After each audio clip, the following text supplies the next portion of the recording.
তার কোন সাহাবী কি এই মঞ্চে মাহফিলের মঞ্চে উঠা তারা নাচছে? এই কি সুন্নিগিরি ভাই? বিশ্বাস করেন, আমি ব্যক্তিগতভাবে বলি, কোনো ক্রোধ নাই। সুন্নি ব্যক্তিদের, রসুলের প্রতি অনেকের, সাধারণ পাবলিকদের আল্লাহর নবীর প্রতি অনেক বেশি ভালোবাসা আছে, এটা আমি স্বীকার করি। এবং এই ভালোবাসাটাকে দ্বীনের জন্য কাজে লাগানো উচিত। কিন্তু এই লোকদের যারা মাতা, বেশিরভাগগুলোর নিজস্ব একটা এজেন্ডা আছে। বেশিরভাগগুলো নিজস্ব একটা এজেন্ডা নিয়ে কাজ করে। এর মধ্যে বেশিরভাগগুলোর হইল পকেট আর পেটের দান্দা, জনপ্রিয়তার দান্দা।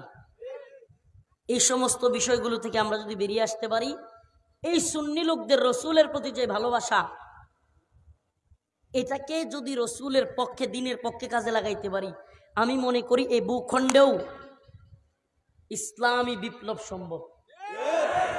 অতএব সাধারণ যারা আছেন তাদেরকে বলবো, এই সুন্নি, ওয়াহাবি, কৌমি, আলিয়া, এই আপনার মাযহাবি, লামাযহাবি, তারপরে হানাফি, হাম্বলি, মালিকি, শাফি, এই নিজেদের মধ্যে একে অপরের কাদা ছোড়াছুরি, দ্বন্দ্ব, এগুলো না করে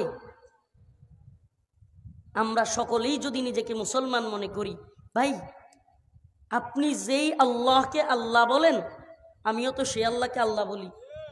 আপনি যেই নবীকে নবী বলেন, আমিও তো সেই নবীকে নবী বলি। আপনি যে কোরআনকে কোরআন পড়েন বা মানেন, আমিও সেই কোরআন পড়ি, সেই কোরআন মানি। তাইলে এত ভেদাভেদ, এত দ্বন্দ্ব কিসের? ছোট্ট ছোট্ট বিষয়গুলো নিয়ে এত বড় বড় ইখতিলাফ করে দিন শেষে ক্ষতি হচ্ছে কার, ফায়দা হচ্ছে কার? আমাকে বলেন। আল্লাহ পাক আমাদের সবাইকে এই সমস্ত বিষয়গুলো থেকে রক্ষা করুন।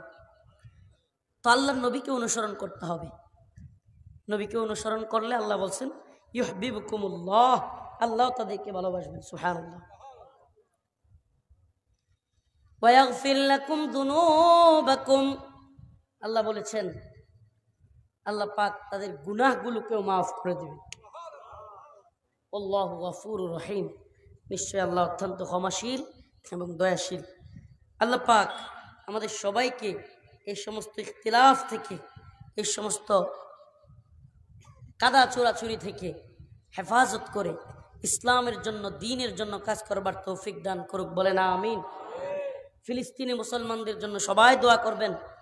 এই ভূখণ্ড থেকে আমরা যা করতে পারি, অনেকে দোয়াটাকে অনেক ছোট মনে করি। ভাই আল্লাহর কাছে দোয়া করলে সব করতে পারেন তো তিনি। ইন্নামাল মুমিনুনা ইখওয়া, মুমিন মুমিনের ভাই। আল মুসলিমু আখুল মুসলিম। অতএব এক মুমিন আরেক মুমিনের জন্য আমরা দোয়া করা উচিত কি উচিত না? আমরা একে অপরের জন্য যদি রাতের বেলায় কান্না করে ফিলিস্তিনি মুসলমানদের জন্য দোয়া করি, আল্লাহ এই ফিলিস্তিনি মুসলমানদেরকে আপনি হেফাজত করেন, আয় আল্লাহ, আয় রব্বুল আলামিন, আল্লাহ আল্লাহ ফিলিস্তিনের মুজাহিদদেরকে আপনি কবুল করেন। সবাই বলেন